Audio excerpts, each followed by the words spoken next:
اور اس نے اپنے شکار سے پورا انصاف کیا تھا۔ 1 ماہ گزر گیا۔ کمپا کا رائے ایک محصور قلعہ بن کر رہ گیا۔ نہ کوئی وہاں آتا اور نہ کوئی باہر نکلتا۔ گندگی سے گھروں کی حالت غیر ہونے لگی۔ لوگوں کو ہر وقت یہی فکر اور خوف دامن گیر رہتا کہ وہ رفع حاجت کے لیے باہر نکلے تو گھات میں بیٹھا ہوا آدم خور انہیں دبوچ لے گا۔ رات کے وقت تو صورتحال اور بھی نازک ہو جاتی۔ انسانوں اور مویشیوں کو اکثر ایک ہی جگہ رات بسر کرنی پڑتی۔ لوگوں کے گھر روز بروز غلاظت کے ڈھیر میں تبدیل ہو رہے تھے اور آدم خور کے خوف نے ان کا لہو خشک کر رکھا تھا۔ اس خوف کا بنیادی سبب بستی کے چوکیدار کی گمشدگی تھی، جو خون کی ایک لمبی لکیر چھوڑ کر غائب ہو گیا تھا۔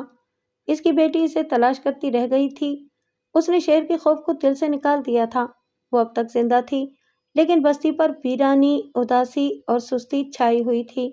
لوگ چھوٹے موٹے کاموں کے لیے اکٹھے ہو کر نکلتے اور گھروں کے قریب رہ کر پھر واپس مکانوں میں چلے جاتے، وہ بھی اشد ضرورت کے وقت۔ میرا ایک پرانا دوست راجو بھی مائل پر بغاوت ہوا اور اس نے خوف کو جھٹک کر باہر نکلنا شروع کر دیا تھا۔ وہ مزید غلاظت اپنے گھر میں برداشت نہیں کر سکتا تھا۔ وہ رفع حاجت کے لیے چپ کے رات کو باہر جاتا اور کھیتوں سے ہو کر واپس لوٹ آتا۔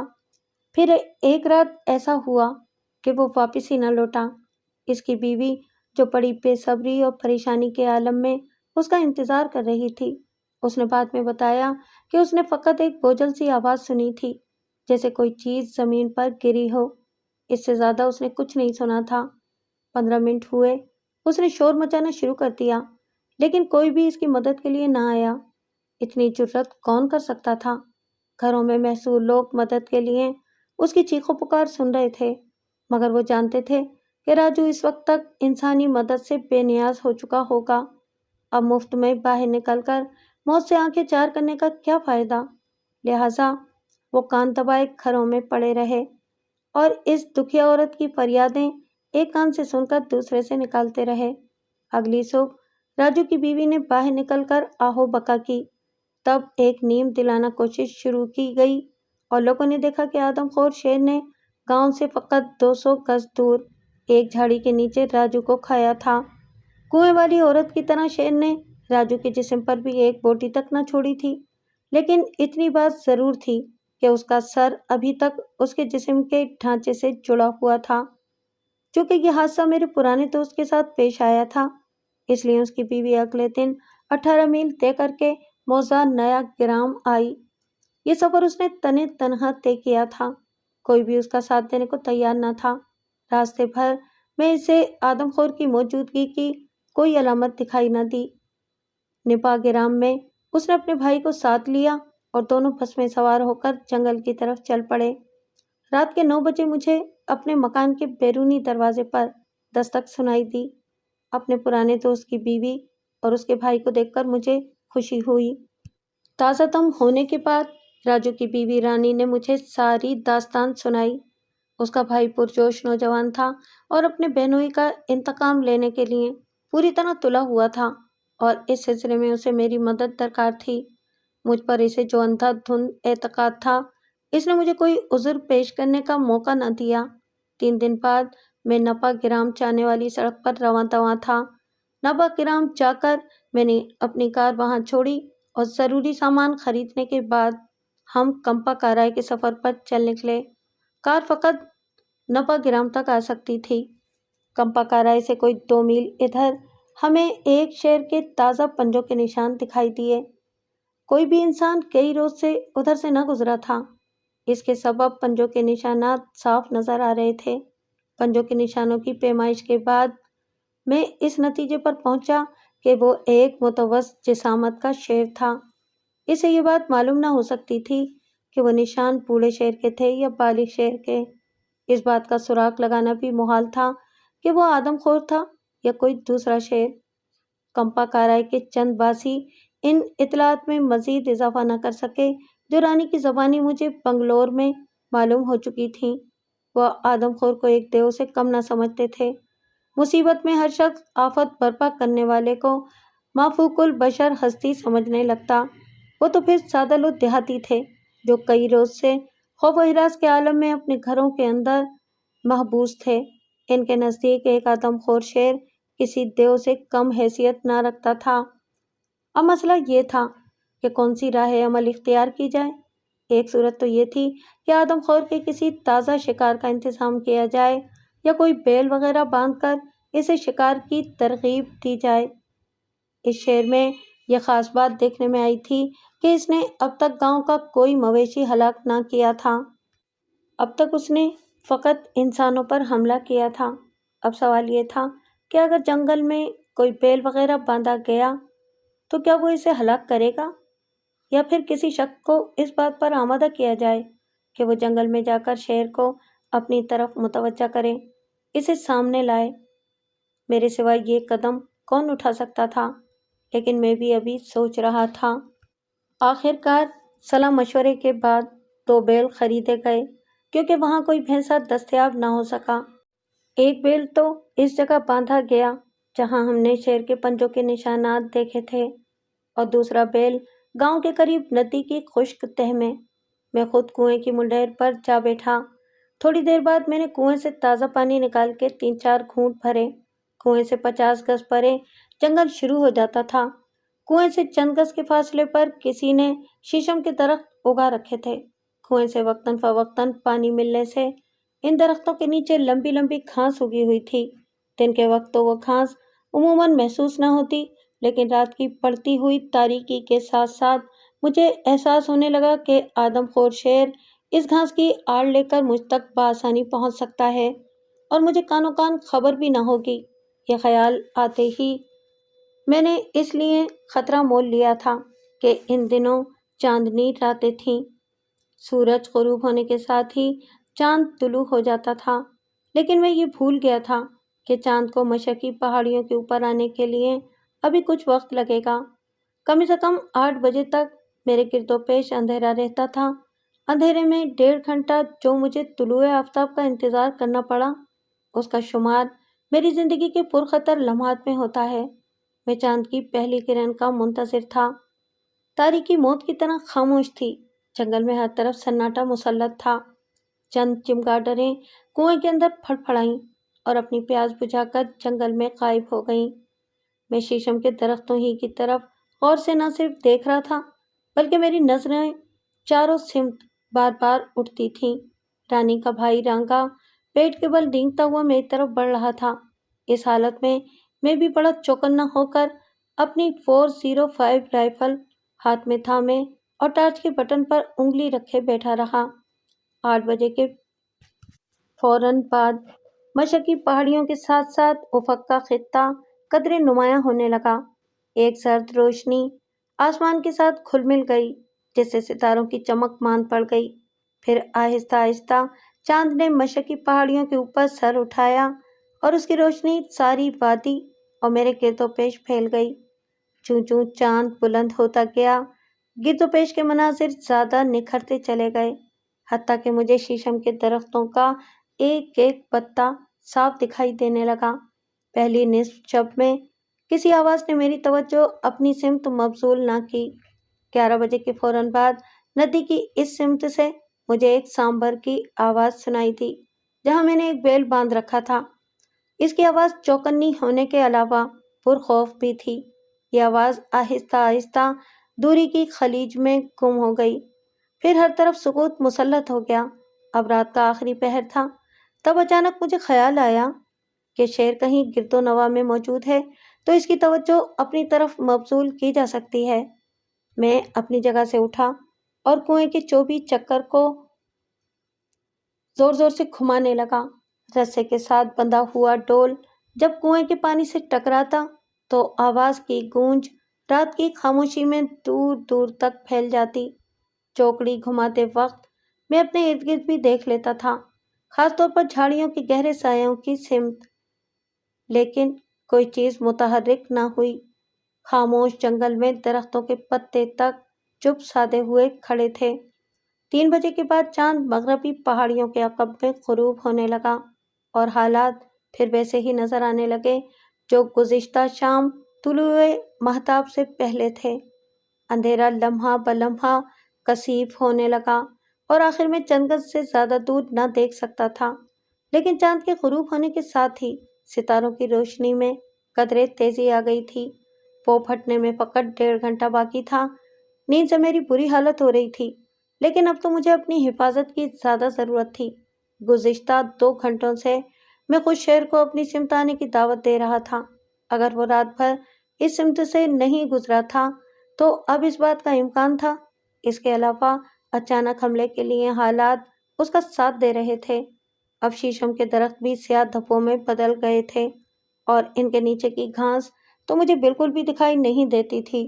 مجھے احساس ہونے لگا کہ میں مکمل طور پر آدم خور کے رحم و کرم پر ہوں۔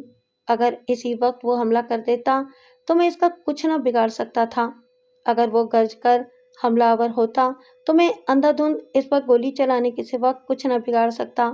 اس کے برعکس اگر وہ خاموشی سے اٹیک کرتا تو میرے بچاؤ کی کوئی صورت نہ تھی۔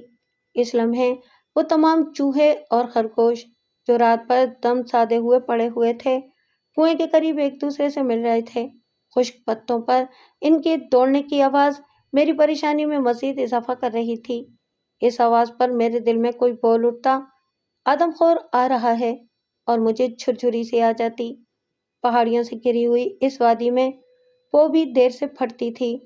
اب تک میری ذہنی حالت خراب ہو چکی تھی۔ 6:45 کے قریب سورج کی روشنی سے پہاڑیوں کے افق کی لکیر روشن ہونے لگی۔ میرا کام تقریباً ختم ہو چکا تھا۔ 7 بجے کے بعد کہیں سورج پہاڑیوں کے اوپر نمودار ہوا۔ میں کنویں کی منڈیر سے اٹھا اور بوجھل جسم اور نیند سے بھاری آنکھیں لیے گاؤں کے جنوبی حصے کی سمت چل پڑا، جہاں میرا خیمہ نصب تھا۔ گرم چائے پینے کے بعد میں 10:30 بجے تک سویا رہا۔ پھر راجو اور رانی کے ہمراہ میں نے وہ بیل دیکھا جسے ہم نے ندی میں باندھا تھا۔ وہ زندہ اور ٹھیک ٹھاک تھا۔ گرد و پیش کا معائنہ کرنے پر معلوم ہوا کہ شیر اس سے 15 فٹ کے فاصلے پر اسے تھوڑی دیر گھورنے کے بعد واپس لوٹ گیا تھا۔ رات کے وقت مجھے سانبر کی آواز سنائی دی تھی۔ اس نے یقیناً اس شیر کو دیکھا تھا۔ نرم ریت پر شیر کے پنجوں کے نشان صاف دکھائی دے رہے تھے، لیکن میں یہ اندازہ کرنے سے قاصر رہا کہ کیا یہ اسی شیر کے پنجوں کے نشان تھے جو کمپا کرائے آتے ہوئے راستے میں نے دیکھے تھے۔ کچھ دیر کے بعد ہم دوسرے بیل کو دیکھنے چل پڑے۔ وہاں ایک غیر متوقع واقعہ ہمارا منتظر تھا۔ اس بیل کو کسی شیر نے ہلاک کر دیا تھا، اور اس شیر کے پنجوں کے نشان پہلے شیر کے نشانات سے بالکل مشابہ تھے۔ حالات سے یہ شبہ بھی مستحکم ہوا کہ عین ممکن ہے اس علاقے میں 2 شیر سرگرم عمل ہوں۔ پروگرام کے مطابق شام کے 5 بجے میں جب جائے حادثہ پر واپس آیا تو مچان تیار تھا۔ رات بھر جاگنے کے لیے میں مچان پر چڑھ کر بیٹھ گیا۔ غروب آفتاب کے ساتھ ہی چاند نے مشرقی پہاڑیوں کی اوٹ سے جھانکنا شروع کر دیا۔ 8 بجے تک کوئی قابل ذکر واقعہ نہ ہوا۔ تب اچانک مجھے احساس ہوا کہ شیر عین میرے نیچے کھڑا ہے۔ وہ کس طرح اور کہاں سے آ گیا تھا مجھے بعد میں بھی اس کا پتہ نہ چل سکا۔ راستے پر سے تو وہ آیا نہیں تھا، کیونکہ راستہ دونوں جانب سے میرے سامنے تھا۔ جب شیر نے اپنا نرم جسم درخت کے ساتھ رگڑا تو اس لمحے مجھے اس کی موجودگی کا احساس ہوا، اور وہ اب اوپر دیکھ رہا تھا، جس سے صاف پتہ چلتا تھا کہ اسے میری موجودگی کا علم تھا۔ پھر واقعات بڑی تیزی سے وقوع پذیر ہونے لگے۔ ایک نفرت آمیز تھراہٹ کے ساتھ شیر نے پنجوں کے بل درخت پر چڑھنا شروع کر دیا۔ خوش قسمتی سے میں نے ایک ایسے درخت کو منتخب کیا تھا جس کا تنا بالکل سیدھا تھا، اور اس کا پہلا 2 شاخہ 15 فٹ اونچا تھا۔ اس 2 شاخے میں اپنی آرام کرسی پر بیٹھا تھا۔ میں جان گیا تھا کہ یہی شیر آدم خور ہے، کیونکہ اگر کوئی دوسرا شیر ہوتا تو میری موجودگی کے احساس سے بھاگ جاتا۔ میں کرسی پر بیٹھے بیٹھے بڑی پھرتی سے بائیں سمت جھکتے ہوئے جس قدر مجھ سے ہو سکا میں نے اپنی ٹانگیں اوپر اٹھا لیں۔ اس پوزیشن میں اس پر گولی چلانا چاہتا تھا، لیکن بدقسمتی سے میں غلط سمت پر جھک گیا تھا، کیونکہ شیر میری دائیں سمت سے درخت پر چڑھنے کی کوشش کر رہا تھا۔ میں نے جلدی سے اپنی پوزیشن درست کی، لیکن اب مجھے رائفل اپنے بائیں کندھے پر رکھنی پڑی تھی۔ ایک عام شیر ناک سے لے کے دم تک 9 فٹ لمبا ہوتا ہے۔ چلیے ہم اس کی دم چھوڑ دیتے ہیں اور اس کی جگہ شیر کے پھیلے ہوئے پنجے کی تھوڑی بہت لمبائی شامل کر لیتے ہیں۔ اگر شیر 8 فٹ لمبا تھا تو اسے مجھ تک پہنچنے کے لیے مزید 7 فٹ کا فاصلہ طے کرنا تھا۔ یہ فاصلہ اس نے چشمے زدن میں طے کر لیا۔ جو ہی شیر نے مجھے پکڑنے کے لیے اپنا ایک اگلا پنجہ کرسی کے گدے میں پیوست کیا، اس کا توازن بگڑ گیا۔ ادھر میرے ہاتھ پر ایک جنگلی کیڑے نے کاٹ لیا۔ میں ٹرائگر نہ دبا سکا اور سسکی دبا کر رائفل سنبھالنے لگا۔ آدم خور شیروں اور چیتوں میں یہ خاص بات پائی جاتی ہے کہ وہ بڑے بزدل ہوتے ہیں۔ یہ الگ بات ہے کہ بھوک کی وجہ سے وہ انسانوں پر غضبناک ہو کر حملہ کر کے انہیں کھا جاتے ہیں، مگر اکثر ایسے حملے عقب سے کیے جاتے ہیں جب انسان اپنے حملہ آور کی موجودگی سے بے خبر ہوتا ہے۔ لہٰذا زمین پر گرنے کے ساتھ ہی شیر کو پتہ چل گیا کہ وہ ناکام ہو چکا ہے، اس لیے وہ ایک غراہٹ کے ساتھ گھاس میں گھس کر جنگل میں غائب ہو گیا۔ میں نے ہاتھ پر کاٹنے والے کیڑے کی تکلیف کو دوسرے ہاتھ سے دباتے ہوئے رائفل سے 2-3 فائر کیے، لیکن شیر زندہ بچ نکلنے میں کامیاب ہو گیا۔ فائرنگ کے نتیجے میں 2 چھوٹی چھوٹی چیخیں سی گونجیں اور سبز گھاس میں ایک موٹا سا جنگلی چوہا اور ایک خرگوش تڑپتا ہوا دکھائی دینے لگا۔ 2 ننھی منھی جانوں کے بلا وجہ جانے کا مجھے بہت افسوس ہوا، لیکن میرا بھی کوئی قصور نہیں تھا۔ میں نے نشانہ آدم خور شیر کو بنایا تھا، لیکن وہ ایک لمحے کی تاخیر سے بچ نکلا اور ننھے جانور ہلاک ہو گئے۔ کہیں دور سے شیر کی غراہٹ سنائی دی۔ میں نے پھر آواز کی سمت اندازے سے فائر کیا، لیکن کوئی نتیجہ برآمد نہ ہوا۔ صرف جنگل کے 1-2 فٹ کے فاصلے سے کچھ لکڑی کے پرخچے اڑے اور پھر ماحول پہلے جیسا ہی دکھائی دینے لگا۔ شیر کو میری موجودگی کا علم ہو گیا تھا، لہٰذا اب خاموش بیٹھے رہنے کا کوئی فائدہ نہ تھا۔ کرسی کے گدے کا جائزہ لینے پر معلوم ہوا کہ شیر کے 3 ناخنوں نے 5 انچ لمبی جگہ پھاڑ دی تھی۔ 2 ناخن تو میری پتلون میں گھس گئے تھے اور انہوں نے ایک حد تک میری داہنی ران زخمی کر دی تھی۔ شیر چونکہ گوشت کھاتا ہے، اس لیے اس کے ناخن بڑے زہریلے ہوتے ہیں۔ زخم کا احساس ہوتے ہی مجھے فکر دامن گیر ہو گئی کہ کہیں اس کے ذریعے زہر میرے سارے جسم میں نہ پھیل جائے۔ میں اپنے ہمراہ کئی قسم کی دوائیں لایا تھا، مگر وہ سب کی سب اس وقت خیمے میں پڑی تھیں۔ اب مجھے یہ فیصلہ کرنا تھا کہ آیا فوراً کیمپ میں لوٹ جاؤں یا رات بھر مچان پر بیٹھا رہوں۔ سورج طلوع ہونے میں ابھی 10 گھنٹے باقی تھے اور اس وقت تک زہر میرے سارے جسم میں پھیل سکتا تھا، لیکن اگر میں درخت سے اتر کر گاؤں کی طرف چل پڑتا تو آدم خور شیر کے حملہ آور ہونے کا خطرہ تھا۔ گاؤں یہاں سے 2 میل دور تھا، راستے میں شیر کہیں بھی عقب سے حملہ کر سکتا تھا۔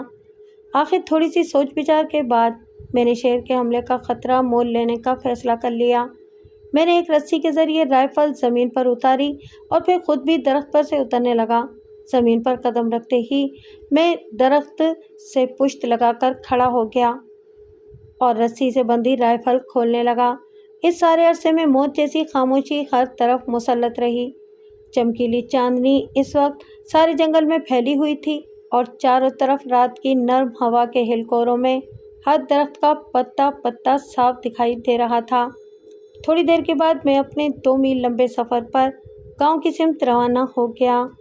وہ راستہ زمین کی بناوٹ کے لحاظ سے کہیں سے تنگ اور کہیں سے کشادہ تھا اور اس کے کنارے 1 فٹ سے لے کر 15 فٹ اونچی جھاڑیاں اگی ہوئی تھیں۔ مجھے چند چھوٹے چھوٹے نالے بھی عبور کرنے تھے جن کے کناروں پر بانس کے گھنے درخت اگے ہوئے تھے۔ ہوا میں جھومتے ہوئے درختوں اور جھاڑیوں کے سائے زمین پر عجیب و غریب نقش و نگار بنا رہے تھے۔ ایسے حالات میں آپ کا دل سینے سے نکل کر کانوں میں تیزی سے دھڑکنے لگتا ہے، آپ کی رگیں ٹوٹنے لگتی ہیں، بس ایک ہی فکر دامنگیر ہوتی ہے کہ تیز تیز قدم اٹھائے جائیں۔ آپ کی نظریں چاروں طرف بے چینی سے گھومتی رہتی ہیں، لیکن ایسے تمام جذبات پر کڑی نگرانی رکھنی چاہیے۔ ان کے آگے ہتھیار ڈال دینے کا نتیجہ گھبراہٹ اور افراتفری ہوتا ہے۔ افراتفری میں انسان کے حواس درست نہیں رہتے۔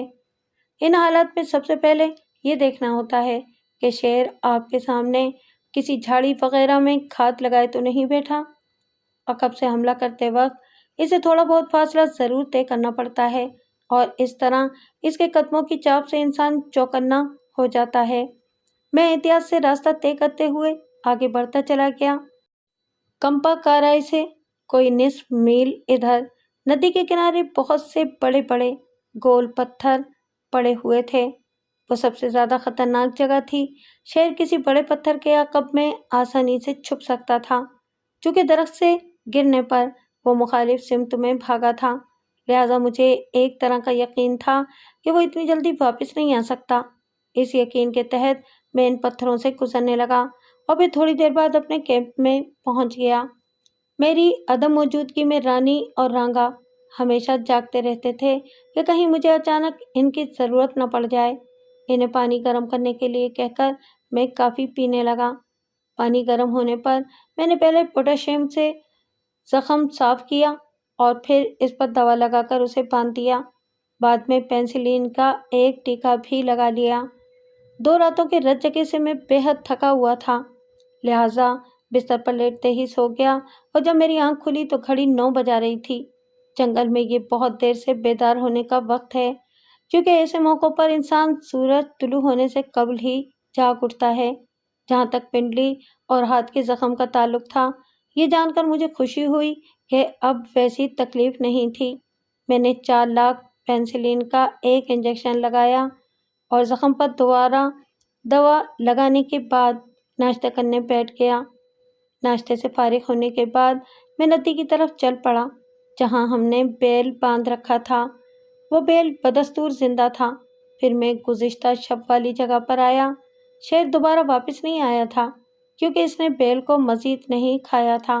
درخت کے قریب اس کے پنجوں کے نشانات سے معلوم ہو گیا کہ یہ وہی شیر ہے جس کے پنجوں کے نشان میں نے کمپا کارائے آتے ہوئے پہلے دن دیکھے تھے۔ اب تک میں جن حقائق سے واقف ہو چکا تھا، ان سے پتہ چلتا تھا کہ آدم خور ایک متوسط درجے کا نر شیر تھا۔ وہ مغربی پہاڑیوں کے راستے آیا جایا کرتا تھا۔ وہ بیل کے گوشت میں زیادہ دلچسپی نہیں لیتا تھا۔ ابھی تک ہمیں یہ یقین نہ ہو سکا تھا کہ دوسرا شیر اس علاقے میں موجود ہے کہ نہیں۔ آخر سوچ بچار کے بعد ہم تینوں کے ذہن میں ایک بڑی اچھی تجویز آئی۔ ان حالات میں ہم اسے اچھی ترکیب بھی کہہ سکتے تھے۔ میں ابھی آپ کے سامنے وضاحت کیے دیتا ہوں۔ میں آپ کو پہلے بتا چکا ہوں کہ اس علاقے میں کئی چھوٹے چھوٹے ندی نالے تھے اور ان کے کناروں پر بانسوں کے گھنے جھنڈ اگے ہوئے تھے۔ ان ندی نالوں کے بستر پتھریلے تھے اور ہمارے مقصد کے لیے بے حد موزوں۔ جس درخت پر شیر نے مجھ پر حملہ کرنے کی کوشش کی تھی، اس کے قریب ہی ایک قدرے کشادہ نالا تھا اور اس کے بیڈ میں بہت سے گول پتھر پڑے ہوئے تھے۔ میرا منصوبہ یہ تھا کہ اس نالے کے خشک پہلو میں ایک 4 فٹ گہرا اور 4 فٹ چوڑا گڑھا کھود کر اس کے منہ پر کسی بیل گاڑی کا ایک پہیہ رکھ دیا جائے اور اس پہیے کو اپنی جگہ سے سرکنے سے بچانے کی خاطر اس کے اوپر بڑے بڑے پتھر جما دیے جائیں اور پھر اس پہیے کو مکمل طور پر چھپانے کے لیے پتھروں کے اوپر خشک پتے بکھیر دیے جائیں۔ اس کے علاوہ مجھے ایک انسانی ڈمی بھی بنانا پڑی تھی اور اسے اسی راستے پہ رکھ دینا تھا جہاں راستے میں سے نالا گزرتا تھا۔ بیل گاڑی کا پہیہ انسانی ڈمی والی سمت سے قدرے اونچا تھا تاکہ پہیے کے نیچے گڑھے میں چھپا ہوا انسان وہ ڈمی بخوبی دیکھ سکے اور جب شیر وہاں سے گزرے یا اس ڈمی پر حملہ کرے تو اس پر گولی چلائی جا سکے۔ اس دن خاصی دیر ہو چکی تھی اور یہ منصوبہ مکمل نہ کیا جا سکتا تھا، لہٰذا سارے گاؤں بھر سے پرانے کپڑے وغیرہ اکٹھے کر کے انسانی ڈمی بنانے میں مصروف رہے۔ شیروں میں سونگھنے کی حس نہیں ہوتی۔ وہ ڈمی بالکل انسان جیسی دکھائی دیتی تھی اور شیر بلا شبہ اس پر حملہ کر سکتا تھا، لیکن یہ شرط ضرور تھی کہ آدم خور اسے دیر تک دیکھتا نہ رہے اور اس بات پر حیران نہ ہو کہ یہ کیسا انسان ہے جو اپنی جگہ سے حرکت نہیں کرتا۔ صبح 8 بجے تک ہم چند آدمیوں کی مدد سے بیل گاڑی کا پہیہ ندی تک لے گئے۔ پھر وہاں اپنے منصوبے کے مطابق گڑھا کھودنے میں زیادہ دقت کا سامنا نہ کرنا پڑا، کیونکہ ریتیلی زمین کھدائی میں ہماری مدد کر رہی تھی۔ پھر نمناک زمین کی نمی جذب کرنے کے لیے تھوڑی سی گھاس کاٹ کر گڑھے میں ڈالی گئی۔ گڑھے میں اتر کر مجھے پتہ چلا کہ میں وہاں فقط نیم دراز حالت میں لیٹ سکتا ہوں۔ یہ بڑی بے آرام پوزیشن تھی اور میں اس میں زیادہ دیر نہ بیٹھ سکتا تھا۔ بہرحال بیٹھنے کی پوزیشن کی بنسبت یہ پوزیشن پھر بھی قدرے بہتر تھی۔ جیسا کہ میں پہلے آپ کو بتا چکا ہوں، بیٹھنے سے میرا زخم دوبارہ کھل جاتا۔ گڑھے سے 15 فٹ دور ایک درخت کے سہارے انسانی ڈمی کھڑی کر دی گئی۔ یہ درخت کمپا کارائے جانے والے راستے کے کنارے پر کھڑا تھا اور ندی کے بالکل قریب تھا۔ اسے 45 ڈگری کے زاویے پر کھڑا کیا گیا تھا کہ شیر گرد و نواح میں جہاں کہیں بھی ہو اسے دیکھ سکے۔ جب میں گڑھے کے اندر داخل ہو گیا تو رانی اور رانگا نے گڑھے کے منہ پر پہیا جما کر اس کے اوپر بڑے بڑے پتھر رکھ دیے تاکہ اگر شیر کسی طرح مجھے دیکھ بھی لے تو پہیے کو ہٹا کر حملہ آور نہ ہو سکے۔ پھر انہوں نے اس جگہ کو مزید فطری بنانے کے لیے وہاں گھاس اور خشک پتے بکھیر دیے۔ ڈمی کی سمت پہیے اور زمین کی سطح کے درمیان 6 انچ چوڑی جگہ رکھی گئی تھی جہاں سے مجھے رائفل کی نال نکال کر آدم خور پر گولی چلانا تھی۔ حفاظتی اقدام کے طور پر میں نے آدمیوں سے کہا تھا کہ وہ گروہ کی شکل میں گاؤں جائیں اور صبح گروہ کی شکل میں آئیں۔ مجھے ساری رات گڑھے کے اندر موجود رہنا تھا کیونکہ اگر میں چاہتا تو بھی زور لگا کر اپنے اوپر سے پہیا نہ ہٹا سکتا تھا۔ گڑھے کے اندر خاصی گرمی تھی۔ میں نے اپنا کوٹ اور قمیض اتار دی، باقی کپڑے میں نے اس خیال کے تحت نہ اتارے کہ کہیں ریت زخم میں نہ گھس جائے۔ گڑھے میں سے اوپر جھانک کر میں ڈمی کو بآسانی دیکھ سکتا تھا۔ اتنے میں ڈمی کے عقب میں مجھے کوئی متحرک شے دکھائی دی۔ وہ ایک ہرن نکلا جو بڑے تجسس سے ساکن ڈمی کی سمت دیکھ رہا تھا۔ پھر اس نے اس عجیب سی شے میں دلچسپی لینا بند کر دی اور ایک ہلکی سی حیرت بھری آواز منہ سے خارج کرتا ہوا راستہ عبور کر کے جھاڑیوں میں غائب ہو گیا۔ ہرن اور ڈمی کے درمیان فقط 20 فٹ کا فاصلہ تھا۔ اگر ڈمی کی جگہ اصل انسان ہوتا اور وہ اپنی آنکھ بھی جھپکتا تو ہرن کو پوری تیز رفتاری کا مظاہرہ کرتے ہوئے جنگل میں چھپ جانا تھا۔ اب شام کے سائے گہرے ہونے لگے تھے۔ میں جانتا تھا اس جگہ چاند کی روشنی 10 بجے سے پہلے نہ پہنچے گی۔ اتنے میں مجھے ایک جنگلی ریچھ کی آواز سنائی دی۔ وہ ندی کی خشک تہہ میں سے کھوتا ہوا میری سمت آ رہا تھا۔ پتھروں کو ایک جگہ جمع دیکھ کر وہ کچھ سوچنے لگا۔ میں جانتا تھا کہ کالے کالے بالوں کے پیچھے چھپا اس کا ذہن کیا سوچنے میں مصروف ہے۔ اس کا خیال تھا کہ شاید ان پتھروں کے نیچے کوئی شہد کا چھتا ہو، اس کا کھوج لگانے پر اس کی عید ہو جائے گی۔ اس خیال کے تحت اس نے پتھر ہٹانا شروع کر دیے۔ احمق کہیں کے، بھاگ جاؤ، میں نے سرگوشی کرتے ہوئے کہا۔ ریچھ میری آواز سن کر رک گیا۔ یہ آواز کہاں سے آئی تھی؟ وہ سوچ رہا تھا۔ چندرا میں خاموشی طاری رہی اور اس کے بعد وہ پھر پتھر ہٹانے لگا۔ دفع ہو جاؤ، میں نے قدرے تیز لہجے میں سرگوشی کی۔ ریچھ رک گیا اور پتھروں کے اوپر چڑھ کر پہیے کی چوپی سلاخوں میں سے مجھے گھورنے لگا۔ مجھے دیکھ کر وہ گھبرایا۔ دفع ہو بھی جاؤ احمق، میں نے بندوق کی نال سیدھی کر لی۔ ریچھ کے منہ سے ایک غصیلی گھراہٹ نکلی، لیکن پھر وہ رائفل کو گھورتا ہوا پتھروں پر سے اتر کر خشک بانسوں کے جھنڈ میں غائب ہو گیا۔ ریچھ کو گئے ہوئے ابھی 10 منٹ ہوئے ہوں گے کہ مجھے مانوس قسم کے قدموں کی بھاری بھاری آواز سنائی دی۔ اس آواز کو تحریر میں لانا ممکن نہیں۔ زیادہ سے زیادہ میں اس آواز کی وضاحت اس تشبیہ کے ذریعے کر سکتا ہوں جیسے کوئی نرم گدی کو صوفے کے اوپر پھینکے۔ شیر آ گیا تھا اور بڑے پراسرار انداز میں ہماری بکھیری ہوئی گھاس پر چل رہا تھا۔ وہ بڑے احتیاط سے آگے بڑھ رہا تھا۔ کیا وہ ڈمی پر حملہ آور ہوگا؟ کیا وہ میرے سامنے سے گزرے گا؟ میرے ذہن میں اس قسم کے سوالات گردش کرنے لگے۔ میں اپنے اعصاب پر ایک قسم کا بوجھ محسوس کرنے لگا۔ چاند اگرچہ طلوع ہو چکا تھا مگر اس کی روشنی ابھی تک زمین پر نہ پڑ رہی تھی۔ انسانی ڈمی مجھے دکھائی نہ دیتی تھی مگر میں جانتا تھا کہ شیر اسے بآسانی دیکھ سکتا تھا۔ چندرا میں خاموشی طاری رہی۔ پھر ایک چھوٹا سا کنکر لڑھکتا ہوا میری سمت آیا۔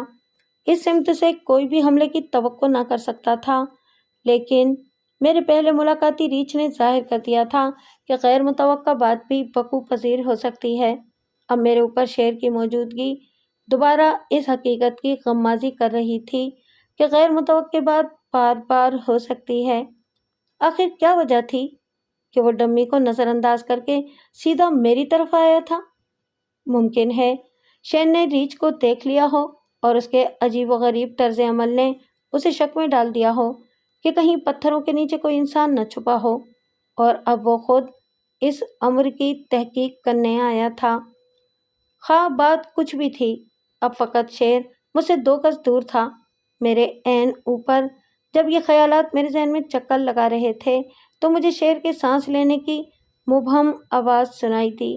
پھر وہ پہیے پر پڑے ہوئے پتھر پر چڑھ کر پہیے کے 24 ڈنڈوں میں سے مجھے کھوننے لگا۔ اس سارے عرصے میں بے کھار نہ بیٹھا رہا تھا۔ جہاں تک مجھ سے ہو سکا سکڑ کر اور پشت کے بل گڑے میں لیٹ گیا اور نظریں شیر پر جما دیں۔ رائفل کو بل دے کر میں اس کی نال چھین چوڑے سوراخ کے پاس لے آیا تھا۔ میں آپ سے پہلے ہی کہہ چکا ہوں کہ گڑھا 4 فٹ گہرا اور 4 فٹ چوڑا تھا۔ اس صورتحال میں میرے لیے رائفل کو مکمل طور پر سیدھا کھڑا کرنا ناممکن تھا۔ زیادہ سے زیادہ میں اسے گڑھے کے پیندے سے 60 ڈگری کے زاویے پر لا سکتا تھا۔ بدقسمتی سے شیر اس کی طرف نہیں آیا تھا جدھر رائفل کا رخ تھا، بلکہ رائفل کے 24 دستے کے اوپر۔ پھر واقعات تیزی سے وقوع پذیر ہونے لگے۔ ریچھ کی طرح بھاگنے میں شیر نے جلد بازی کا مظاہرہ نہ کیا۔ ایک نفرت آمیز مسکراہٹ نے اس کے چہرے کے خد و خال مسخ کر دیے تھے۔ وہ بار بار غصے سے غرا رہا تھا۔ پھر وہ پہیے کے اوپر لیٹ گیا اور اپنا پنجہ اس کے 24 ڈنڈوں کے اندر ڈال کر مجھے پکڑنے کی کوشش کرنے لگا۔ میں جانتا تھا کہ اگر شیر کا پنجہ مجھ تک پہنچ گیا تو میرے چہرے کا حلیہ بگڑ جائے گا، لہٰذا جہاں تک ہو سکا میں گڑھے کے نیچے دبک گیا اور ساتھ ہی ساتھ رائفل کے نال کا منہ شیر کی طرف پھیرنے کی کوشش کرنے لگا۔ یہ سب کچھ چند سیکنڈ میں ہوا۔ شیر گرجا اور حرکت کر کے پہیے کی دوسری سمت آ گیا۔ اب اس کا کندھا میرے رائفل کی نال کو چھو رہا تھا۔ جو ہی دونوں آپس میں ملے، میں نے رائفل کا گھوڑا دبا دیا۔ اس چھوٹی سی جگہ میں گولی کی آواز کان کے پردے پھاڑ دینے کے لیے کافی تھی۔ شیر نے پیچھے کی طرف چھلانگ لگائی اور اپنی مکروہ آواز میں گرجا۔ اگلے 30 سیکنڈ وہ پہیے کے اوپر پڑے ہوئے پتھر چباتا رہا اور غصے سے گرجتا رہا۔ میں نے اسے گرتے اور اٹھتے دیکھا اور آخر وہ ندی کے کنارے جھاڑیوں کے جھنڈ میں پھر غائب ہو گیا۔ 15 منٹ بعد تک مجھے اس کی گرج سنائی دیتی رہی۔ اس مختصر ڈرامے کے بعد خاموشی پھر سے جنگل پر مسلط ہو گئی۔ خوف کے مارے درختوں پر ہر پرندہ اور زمین پر ہر جانور دم سادے پڑا تھا۔ وقت گزرتا گیا۔ صبح کے وقت پہاڑیوں کی سمت سے تیز ہوا چلنے لگی۔ گہرے کالے بادل آسمان پر امنڈ آئے۔ چاند مکمل طور پر ان کی زد میں آ گیا۔ چند منٹ بعد مجھے دور پہاڑیوں پر بارش برسنے کی آواز سنائی دینے لگی۔ دوسرے ہی لمحے پہیے کے 24 ڈنڈوں میں سے بارش کے موٹے موٹے قطرے مجھ پر گرنے لگے۔ پھر ایسی موسلادھار بارش ہوئی جو منطقہ ہارا کے جنگلوں کا خاصہ ہے۔ میں بالکل بھیگ گیا اور پانی گڑھے کے کنارے پر سے گڑھے میں گرنے لگا۔ اچانک مجھے خیال آیا کہ اب تو خشک ندی میں پانی آ جائے گا، اور اگر میں گڑھے میں سے نکلنے میں کامیاب نہ ہو سکا تو ایک چوہے کی طرح ڈوب کر مر جاؤں گا۔ میں ایک دم عمل کے لیے مستعد ہو گیا۔ میں نے اپنے پاؤں اور ہاتھ گڑھے کے نیچے رکھے اور پشت پہیے کے ساتھ جما کر پوری زور سے اسے اوپر اٹھانے کی کوشش کی، مگر وہ اپنی جگہ سے 1 انچ بھی نہ سرکا۔ میرے مددگاروں نے مجھے شیر سے بچانے کے لیے کام بڑی سنجیدگی اور خلوص سے انجام دیا تھا۔ انہوں نے پہیے پر نہایت بھاری پتھر رکھ دیے تھے اور انہیں اپنی جگہ سے ہلانا میرے بس سے باہر تھا۔ اب میرے بچاؤ کی فقط ایک صورت تھی، اور وہ یہ کہ میں 6 انچ چوڑے اس سوراخ کو کھودنا شروع کر دوں جو میں نے رائفل کی نال وغیرہ باہر نکالنے کے لیے رکھا تھا۔ میں جلدی جلدی دونوں ہاتھوں سے ریت کھرچنے لگا۔ گڑھا اب تک پانی اور ریت سے آدھا بھر چکا تھا۔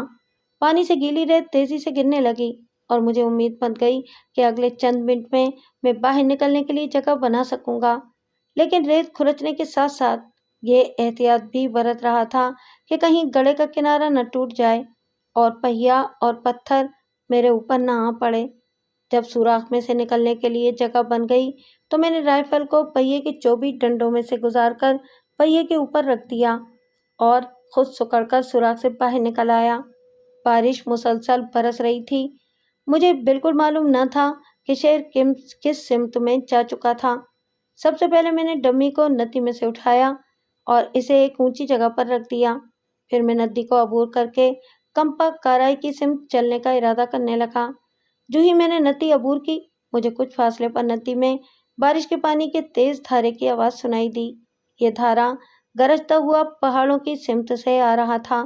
چند منٹ بعد پانی کی 3 فٹ اونچی دیوار شور مچاتی اپنے سینے پر درختوں کے تنے اور پتھر اٹھائے اس جگہ پہنچ گئی جہاں کچھ دیر پہلے میں سوراخ میں مقید بیٹھا تھا۔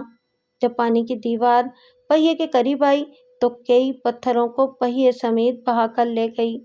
خدا کا شکر ادا کرتے ہوئے میں کمپا کارائی کی سمت میں چل پڑا۔ بارش کے قطروں کے سوا کوئی دوسری آواز سنائی نہیں دے رہی تھی۔ اندھیرا بہت کثیف تھا اور میری ٹارچ کی روشنی میرے سامنے روشنی کا دائرہ بنا رہی تھی۔ میں نے ربڑ کے جوتے پہن رکھے تھے، لہٰذا پھسلنے کے ڈر سے بڑی احتیاط سے قدم اٹھا رہا تھا۔ ابھی میں نے نصف فاصلہ طے کیا تھا کہ تھوڑی دور مجھے ایک روشنی اپنی سمت حرکت کرتی دکھائی دی۔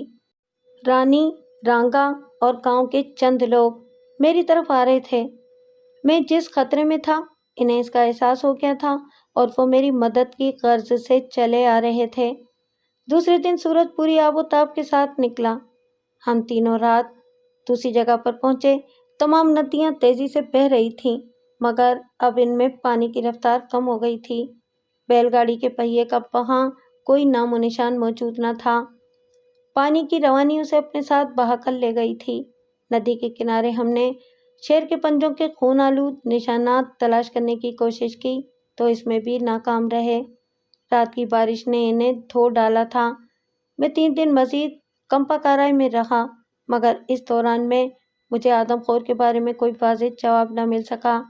رانی اور رانگا کا خیال تھا کہ وہ زخموں کی تاب نہ لا کر مر چکا ہوگا مگر مجھے اس میں شک تھا کیونکہ میں جانتا تھا کہ میری گولی شیر کو کسی ایسی جگہ پر نہیں لگی تھی کہ وار کارگر ہوتا۔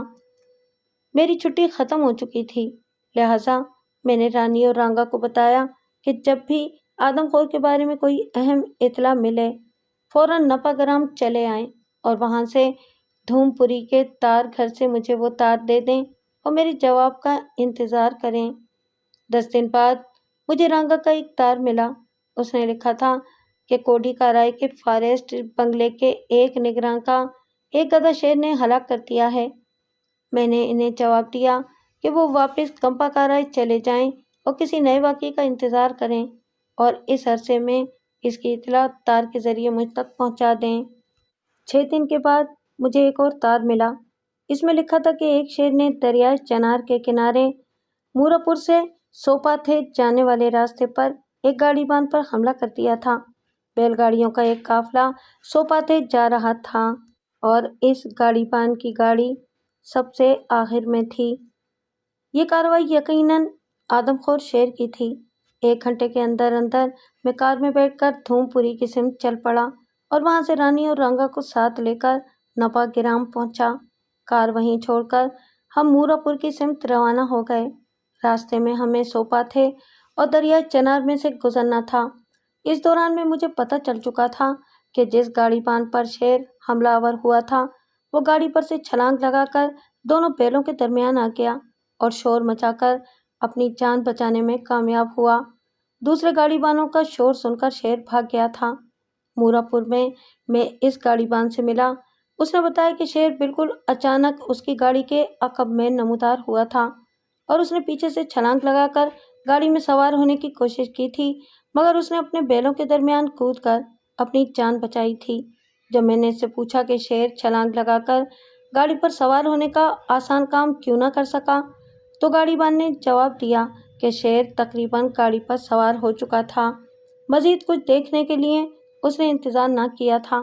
اس دوران میں دیہاتیوں کی ایک پارٹی جو سوپاتھے سے موراپور آئی تھی ہمارے لیے یہ خبر لائی کہ انہوں نے دریائے چنار کے کنارے کچے راستے پر شیر کے پنجوں کے تازہ نشانات دیکھے ہیں۔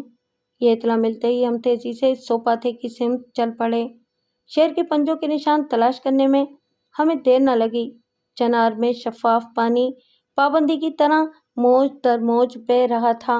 ہموار ریت پر جس شیر کے پنجوں کے نشان ہمیں دکھائی دیے وہ ایک لنگڑا شیر تھا۔ وہ اپنے بدن کا سارا بوجھ اگلے بائیں پنجے پر ڈال کر چلتا تھا اور داہنے پنجے کو آہستہ سے زمین پر رکھتا تھا۔ میں آپ کو پہلے بتا چکا ہوں کہ اس جگہ دریائے چنار اور مکڑیوں کی وادی ایک دوسرے سے مل کر آگے بڑھتے ہیں۔ آدھے میل دریا کے بہاؤ کی سمت جدھر شیر گیا تھا، وہاں دریا کے درمیان میں ایک لمبی سی چٹان تھی۔ میں نے پوری رات اس چٹان پر بسر کرنے کا فیصلہ کیا۔ میرا خیال تھا کہ جب شیر واپس آئے تو اس نمایاں جگہ پر مجھے دیکھنے میں اسے دقت نہ ہو۔ رانگا کی پگڑی، کوٹ اور دھوتی لے کر میں نے انہیں اپنے کپڑوں کے اوپر پہن لیا اور شام کے 5:30 بجے اس چٹان پر جا بیٹھا۔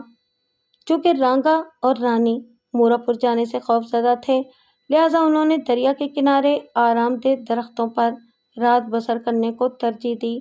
وہ اندھیری راتیں تھیں، لیکن میں قدرے بلند جگہ پر بیٹھا تھا اور دریا کا پاٹ وہاں کوئی 100 گز چوڑا تھا، اس لیے اندھیری رات میں کسی چیز کو دیکھنے کے لیے فقط سفید ریت کا سہارا لینا تھا، جسے ستاروں کی روشنی منعکس کر کے گرد و پیش میں اتنی روشنی پھیلا دیتی تھی کہ میں شیر کو آتا ہوا دیکھ سکوں۔ لنگڑا ہونے کے علاوہ میں جانتا تھا کہ شیر اپنے شکار پر 50 گز کے فاصلے سے حملہ نہ کرے گا، بلکہ زیادہ سے زیادہ نزدیک آ کر حملہ آور ہونے کی کوشش کرے گا۔ ٹارچ کا بغور معائنہ کرنے کے بعد میں نے اپنی 405 رائفل کو بھرا اور اس کے منہ پر کارک لگا کر اسے اپنی دائیں طرف رکھ لیا۔ اس جگہ سے شیر اسے ہرگز نہ دیکھ سکتا تھا۔ میں احتیاط کے طور پر اپنے ساتھ 12 ڈبل بیرل رائفل بھی لے آیا تھا۔ چائے اور ڈبل روٹی کے علاوہ میرا اوور کوٹ بھی میرے پاس تھا۔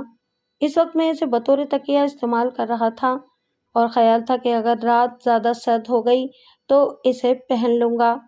جنگل میں حسب معمول پرندوں اور جانوروں نے اپنی اپنی آوازیں نکالتے ہوئے ڈوبتے سورج کو الوداع کہا اور تھوڑی دیر بعد چاروں طرف رات کے سائے گہرے ہونے لگے۔ 7:30 بجے ہر طرف کثیف اندھیرا پھیلا ہوا تھا۔ ستاروں کی مدھم روشنی میں دریائے چنار کی ریت چمک رہی تھی۔ 9 بجے کے قریب مجھے دریا کے کنارے اونچی آوازیں سنائی دیں۔ ایک ہاتھی اپنی پیاس بجھانے کے لیے دریا کی طرف جا رہا تھا۔ ہوا میں اس نے میری موجودگی کی بو پالی تھی۔ اس نے اپنی سونڈ اوپر اٹھائی، ایک خاص قسم کی آواز نکالی جیسے کوئی تانبے کی چادر کو مروڑ رہا ہو۔ 11 بجے تک میں ہر سمت میں کڑی نگرانی کرتا رہا۔ غروب آفتاب سے اب تک آنکھوں پر بوجھ ڈالنے سے پپوٹے دکھنے لگے تھے۔ پھر میرے عقب میں بائیں سمت ہلکی سی جنبش محسوس ہوئی۔ میں نے غور سے دیکھا تو کچھ دکھائی نہیں دیا۔ پھر چند لمحوں بعد مجھے سفید ریت پر سیاہ دھبا سا نظر آیا۔ میں نے نظریں وہاں سے ہٹا کر دوسری سمت دیکھنا شروع کر دیا، مگر پھر جب اس جگہ نظر ڈالی تو دھبا وہاں سے غائب ہو چکا تھا۔ عجیب بات ہے، میں نے اپنے آپ سے کہا، کہیں میری آنکھیں مجھے فریب تو نہیں دے رہی؟ میرے خیال میں یہ تھکاوٹ کا اثر ہے۔ غور سے دیکھنے پر مجھے وہ دھبا پھر نظر آیا۔ اس مرتبہ وہ پہلے کی نسبت میرے زیادہ قریب تھا۔ اب میں کسی دوسری سمت دیکھنے کا خطرہ مول نہ لے سکتا تھا۔ تیسری مرتبہ بغور دیکھنے پر مجھے پتہ چلا کہ وہ چیز ریت پر پھیلی ہوئی تھی اور نہایت خاموشی سے رینگتی ہوئی میری طرف بڑھ رہی تھی۔ تب اچانک میرے ذہن میں خیال آیا کہ یہ تو آدم خور شیر ہے۔ شیر پیٹ کے بل چپ چاپ تھوڑے تھوڑے وقفے کے بعد میری سمت بڑھ رہا تھا اور اس مقام پر آنا چاہتا تھا جہاں سے وہ مجھ پر حملہ کر سکے۔ میری گردن اور چہرے پر پسینے کے قطرے نمودار ہونے لگے۔ پھر خوف اور ولولہ انگیزی کی ملی جلی کیفیت میں مجھے جھرجھری سی آ گئی، لیکن ایسی حالت تو میرے لیے خطرناک ثابت ہو سکتی تھی، لہٰذا میں نے ایک گہرا سانس لے کر اپنی شکاریات والی قوت کو پیدا کیا اور میرے جسم میں برق سی دوڑ گئی۔ میں رائفل پکڑے قریب آنے والی بلا کا مقابلہ کرنے کے لیے تیار ہو گیا۔ شیر اب مجھ سے 20 گز دور تھا۔ میرا بازو ہلتا دیکھ کر اس نے اندازہ کر لیا کہ مجھے اس کی موجودگی کا پتہ چل گیا ہے۔ وہ مجھ پر حملہ کرنے ہی والا تھا کہ میرے ٹارچ کی روشنی نے اسے گھیرے میں لے لیا۔ پھر میری رائفل اپنی آتشی زبان بولی اور گرد و پیش کی خاموشی تھر تھرا گئی۔ میری گولی کے ساتھ ہی وہ چھلانگ لگا کر آگے کی سمت بڑھا۔ میری زندگی فقط اس لیے بچ گئی کہ ٹارچ کی روشنی میرا ساتھ دیتی رہی اور میں شیر پر دوسری گولی چلانے میں کامیاب ہو گیا۔ اب تک وہ چٹان کے پاس پہنچ چکا تھا۔ پہلے زخم یا حالیہ گولیوں کی بدولت میں اندازہ کر رہا تھا کہ وہ چٹان پر چڑھنے میں ناکام ہو جائے گا۔ میری تیسری گولی اس کی کھوپڑی کے پرخچے اڑاتی آگے نکل گئی اور ایک خوفناک دھاڑ کے ساتھ شیر کی پیش قدمی رک گئی۔ وہ لڑکھڑا کر ریت پر گر پڑا، ذرا سا تڑپا، مچلا اور پھر اپنے بہتے ہوئے سرخ خون میں ساکت ہو گیا۔ منظر کافی دہشت ناک تھا۔ سوپاتے واپس جاتے ہوئے میں نے رانگا اور رانی کو اپنے ساتھ لیا۔ گولیوں کی آواز سن کر انہیں اندازہ ہو گیا تھا کہ میں آدم خور کو ہلاک کرنے میں کامیاب ہو گیا ہوں۔ اگلی صبح ہم نے اسے دیکھا تو وہ ایک متوسط درجے کا شیر تھا۔ 17 روز پہلے گاڑی کے پہیے کے نیچے سے چلائی ہوئی گولی نے اسے توقع سے زیادہ نقصان پہنچایا تھا۔ گولی اس کے داہنے کندھے کی ہڈی توڑ کر نکل گئی تھی۔ زخم اچھی حالت میں تھا اور اسے چند روز میں مندمل ہو جانا تھا۔ یہ الگ بات تھی کہ شیر ہمیشہ کے لیے لنگڑا ہو جاتا۔ میری پہلی گولی اس کے منہ سے گزر گئی تھی اور اس نے شیر کی گردن میں سوراخ کر دیا تھا۔ اس کے باوجود وہ آگے بڑھتا رہا۔ دوسری گولی اس کے بائیں کندھے پر لگی تھی اور اس کے پھیپھڑوں کے قریب سے گزر گئی تھی۔ یہ تیسری گولی تھی جس نے اس کا بھیجا ٹکڑے ٹکڑے کر کے اس کی ناقابل تسخیر روح کو کچل دیا تھا۔ یہ شیر آدم خور کس طرح بنا تھا؟ یہ معمہ ہر شکاری آدم خور کو ہلاک کرنے کے بعد حل کرنے کی کوشش کرتا ہے۔ یہ اطلاع اسے اپنے لیے نہیں بلکہ عوام الناس کی خاطر حاصل کرنا پڑتی ہے۔ اکثر دیکھنے میں آیا ہے کہ انسانی نسل ہی کسی شیر یا چیتے کو آدم خور بننے پر مجبور کرتی ہے۔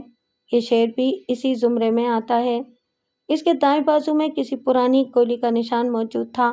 یہ زخم کسی خود ساختہ رائفل کی گولی کا تھا۔ بعد میں جب میں نے شیر کی وہ ٹانگ چیری تو اس میں سے سکہ نکلا۔ اس زخم نے شیر کو ایک مسلسل اذیت میں گرفتار کر رکھا تھا اور اس کے سبب وہ اپنا فطری شکار کرنے سے قاصر تھا۔